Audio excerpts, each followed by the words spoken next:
Hello, everybody. Jackson here with the Wealth Squad. Happy Friday. Today we'll be talking about the recent bear market ending and the beginning of a new and beautiful bull market, supposedly, in the stock market. So, right now we're looking at the QQQ, the NASDAQ 100, whatever you want to call it. We could check out from the low, from the very low to the price currently. We're up 22.6% in less than 60 days. You can see I overdid it a little bit. So in 2 months, we are up 22.6%. Now you will also see in my watch list here where I have some stocks I'm interested in. Every single one of them is green, and all of them are at least 1% except for Visa, just in these 20 or so stocks.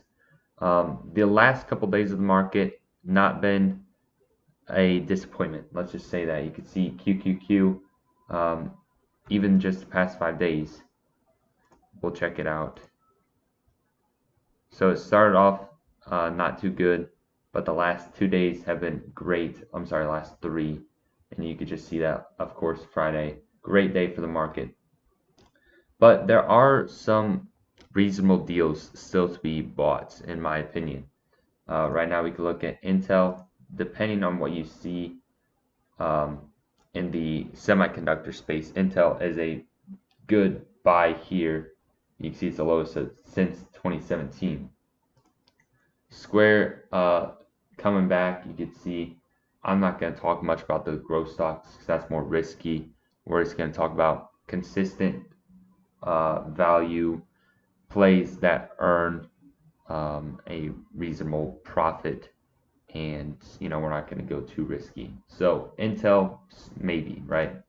Meta has come back quite a bit, still a lot more room to go. Visa, not much left to, you can see it's in 230, so it's 210 right now, not much.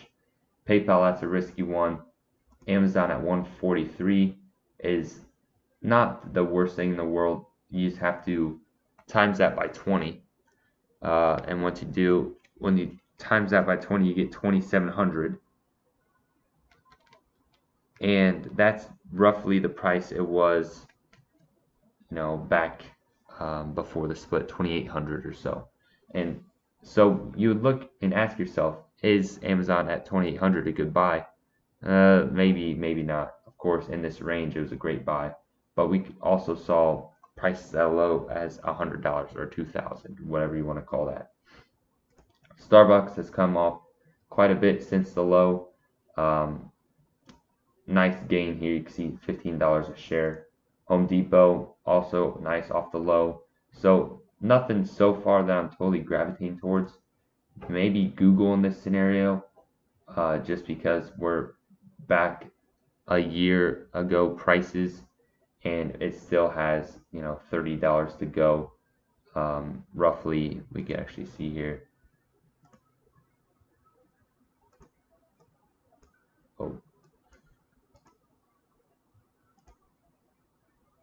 23% to go until it fully rebounds.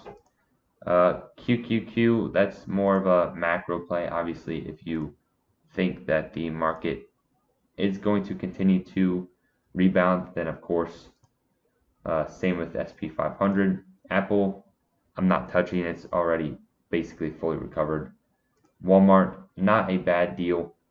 We did talk about Walmart a couple of videos ago, saying how they had a 10% earnings scare, and what I'm trying to say is their earnings were supposedly going to fall by 10%, and that 10% decline, of course, was followed by a 10% decline in the stock price. Well, the next day it went right back up, so it's like it never even happened. So Walmart sure is a good deal, but 130s, I think we could get a little better than that. Who knows? But still, not a terrible price. Nike at 116, not a bad price at all. I was trying to get it under 100 myself. I guess it did hit it. I must have been doing something else, or else I would have bought Nike at 100. But rebound fully to 180. right now is 116, not a terrible price. Google and Nike are my favorites of this batch so far, maybe Walmart. 3M, I did buy some shares down here and sold at the earnings pop, so I do like it under 135, under 140, but right now we're at 150, so I'll come back to this one later. Microsoft at 290, not in favored. I was liking at 250, 260. Stanley Black & Decker had a big earnings scare, much more than I anticipated, but I was planning on buying it and holding the stock. You can see it had a 16% decrease in estimated earnings. Last time it happened was barely during COVID, and you can see every time since then it's beat those earnings. So not too sure how I feel about this, but not a terrible deal. Of course, you could see lowest price since COVID in 2016 for Stanley Black & Decker. Nvidia, not a terrible price, 187 compared to the very tippy top of 350. Qualcomm at 150, and you can see the top at 190. Not too good, just because it is a semiconductor play, which is more risky, of course, but it has less upside than Nvidia.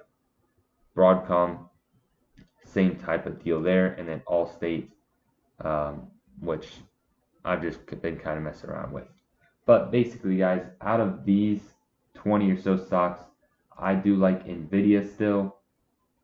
Also Stanley Black & Decker, Nike, kind of Walmart, and not Amazon, Google.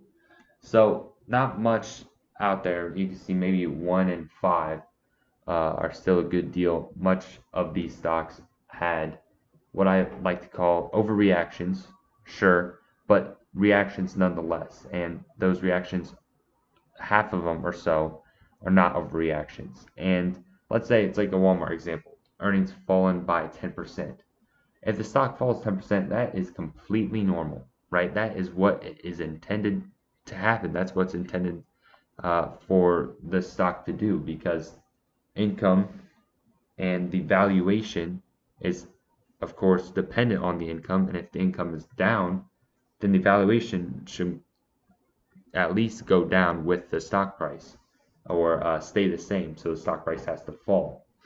That did not happen in many of these stocks, right? Walmart, earnings fell 10%, stock fell 10%, great. Next day, next 2 days, it recovered fully. Well, then what's the earnings warning for, right? It was useless. It was worthless. So there's a lot of that happening, of a lot of different CEOs saying we're not going to make as much money next year. You have to watch out for that. Make sure the stock falls according to that. If not, you're buying an overvalued stock. So that's the video, guys. Market is hot right now. Hopefully you are a shareholder in something, but who knows if this is over yet, or if the bull market is back forever, or forever quotations, or the bear market's done. I think it's unlikely that this is all passing us. Sure, inflation's slowing down. Sure, gas prices are down a little bit. Sure, inflation has slowed down, but it's still there. It's still prevalent, and many Americans are still broke. That's not going to change overnight. So let me know what you think of this, guys. If you have any other stocks that I should add to my watch list, please add them in the comments. I'd love to have some new additions. Thanks for watching. Until next time.